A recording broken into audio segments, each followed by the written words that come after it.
Hello folks, welcome once again to another helping of Mr H's Hot Pot.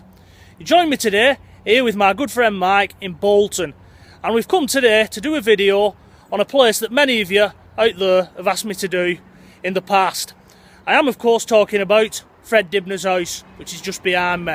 Now we're going to take in a number of Fred Dibnah spots in this little series of videos.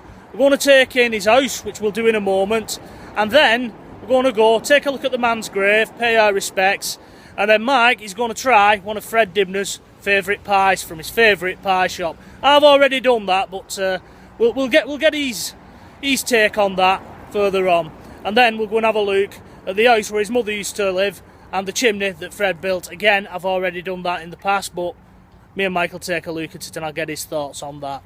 Right then, without further ado, we're going to take a look at the house behind me and some of the features that many of you have probably seen in the documentaries that Fred has starred in.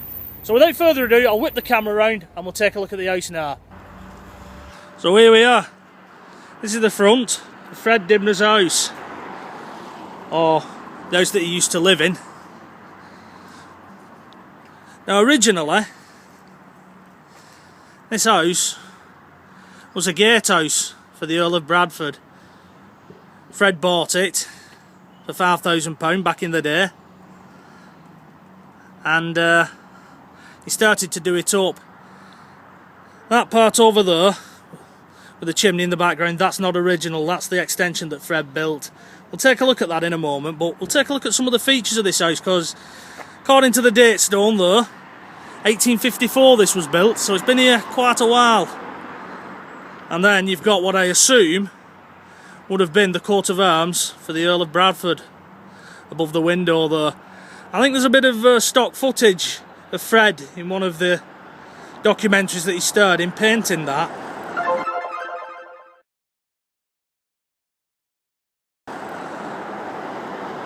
Then we've got the ornate front door here, which I think is original. Look at that.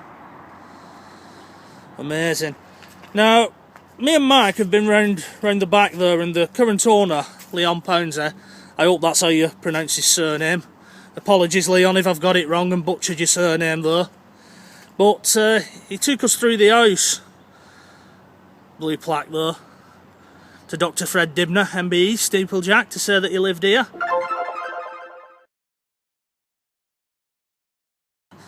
It only looks like it's a small dwelling, this, but it's quite large inside, isn't it, Mike? It is.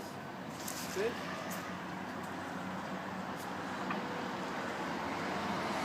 Now, you've watched some of those documentaries like I have, haven't you, with Fred? Yeah. Do you remember the one where him and Donald was knocking the big bars through the wall? Yeah. Well, they're here. They're still here after all this time.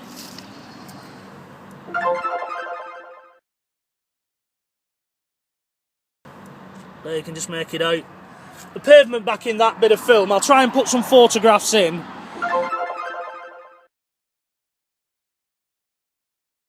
But the pavement that's beneath us, it used to be paving slabs at one time.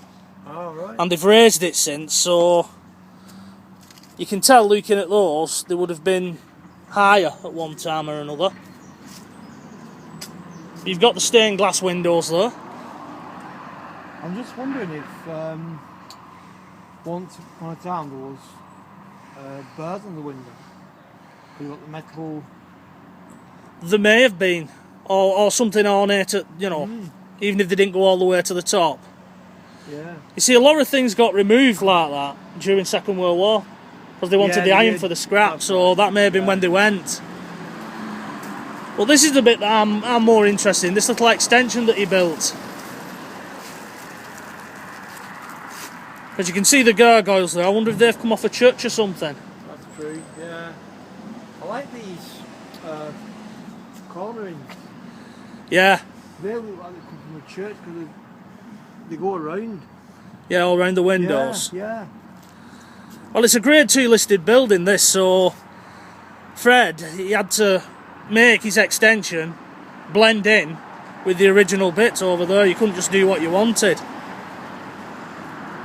And if you watch those documentaries, you can see this extension be built slowly. And I think there's a bit there, that ball behind the chimney there. Yeah. There's a bit in the film where it shows you him putting that in, Fred actually putting that in with some of his mates. Apparently that ball was on somebody's drive for some reason. You know what fascinates me most as well? Go on. It's the stained glass windows with the pictures inside them. Yeah, I'll take a close look at those. Well, you've got steamroller there. Yeah, I see, yeah. You've got an hammer, Fred Dibnah yeah. and an hammer. A man. Yeah. I don't know if those are probably just decorative, the others. TLC.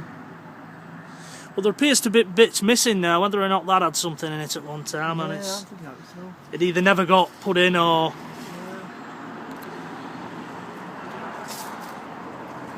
We'll have a little walk up the road here, we'll get another view from the gates.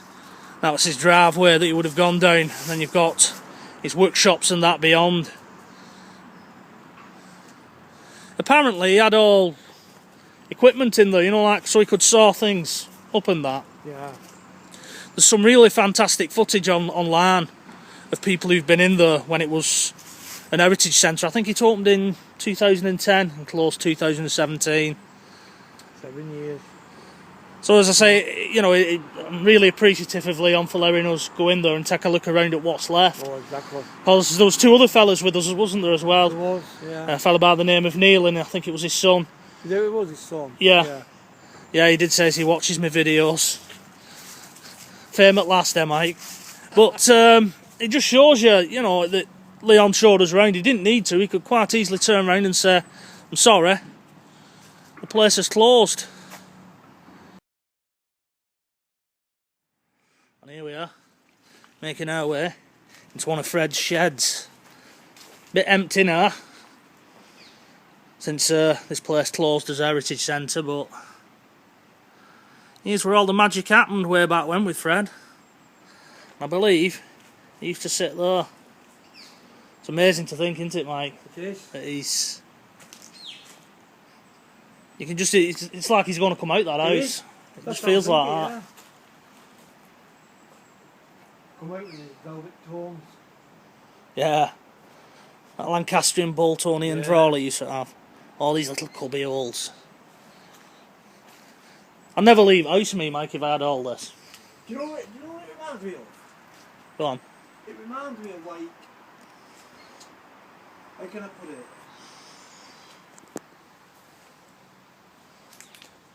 Mines.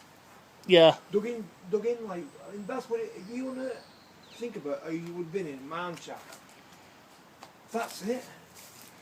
Yeah, it is, yeah. Because you're working down like that, and you've got all the slag over there, and you've got these beams keeping the roof on. Well, my dad used to work in coal mines, you know, Yeah, before leaving, and he used to be a packer down pit, which meant right. he would have filled that in. You know, that obviously that hot slurry and stuff, they put it back under there so they could get props out. But yeah, it does look like that, doesn't it? Yeah. You could imagine if he was underneath that, how it would have been on the face at pit. Yeah. You know, I mean, don't get me wrong, I mean, it would have been like slag up here, like, and you've been in there with your pit helmet on, bent over, just like that. You hear some tales though, don't you, of how these sort of work? I got a bit of a funny story, Mark, with this chimney here. What's that? Well, there's another fella who does YouTube videos in Denbighshire, and him and his mate was talking about Fred, and his mate comes from Bolton, and he were talking about this chimney here. As you can see, I think it's 40 foot in air, that, and Mr. H jumped in on this channel and said he didn't build a chimney in his backyard. Well, what can't speak can't lie, can it? There it is. I did get that one wrong, I must admit. Graham and Peter, if you're watching this film, you'll be having a little chuckle to themselves. See, I got it confused with over there. Over there is top of one of the chimneys that he felled. Swan Lane Mill, I think he took it off. There's his workshop. And this is the part that people don't usually see. The back of here, it's just a straight drop. Straight down to River Tong. And then beyond that, that's cemetery over there, Mike, where he's buried. Over there? Yeah, on the other side of that river.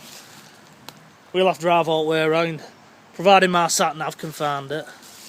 Went on a mystery tour, didn't we? Yeah. You know what you can't get as well on camera? What's that? Right, Is the we're going to have to smell. leave. There we have his workshops, where he would have spent many hours fettling and things. I think what Leon's done, he's done what Fred used to. Apparently when people used to come past and Fred was living, you could, you know, if you hung around, he'd invite you in. Yeah. And Hospitality. and that's good, you know, you don't get that anymore. You don't. Behind that tree there is where he had his mine shaft. We've looked down there, it's a furrow drop there, isn't it? It is. Yeah. It really is. I think the egg gear now, from what he was saying, that's at Astley Green Colliery, which is Atherton Tilsley where... Is it still colliery though? It's not a working colliery, but it's a museum. Oh, no, Do you remember there used to be a pit egg gear in A Hall? I don't know if you remember that. I think it might be, yeah. I've done a video on it. I'll I'll put a link in there. Yeah. And what they have there, they have the actual wheels to it. And the iron parts, although the wooden parts have been lost. But just over there, as you can probably see, that's the chimney. That's the chimney that Mr H said didn't exist. Yeah. If you're watching this, Graham and Peter. There's a closer look at that ball that Fred put in with his own hands. Let's make our way around here now.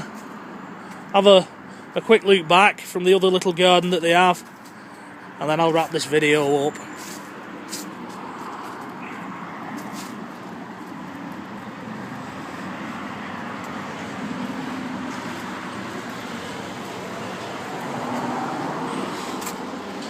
Look at that, that's very Fred-esque, isn't it? I'm in back shed. Please shout over railings.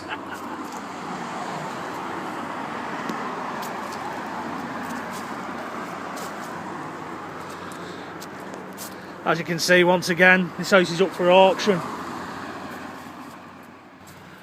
There we go, that gives you a good thing of that chimney. 40 foot.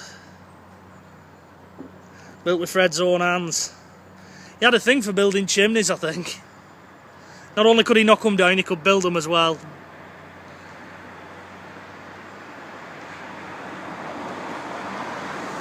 Right then, I think we'll close this film now and we'll wrap it up, Mike. Right folks, well, that concludes this little film of Fred Dibnah's house. Hope you enjoyed that. I know me and Mike certainly enjoyed mooching around in there. We could have spent hours just walking around and talking to Leon and taking everything in that's in there. Sadly, it's not open to the public anymore, so if you do turn up and come here, just bear in mind that Leon, the current owner, he doesn't need to give you a tour if he doesn't want, and it is private property, so be respectful if you come and have a look around, and who knows, maybe you'll get an unofficial tour and a little look round at Fred's former home. Right, we're going to get off now and we're going to head over the other side of this property and take a look where Fred's buried, and we'll pay our respects to the man.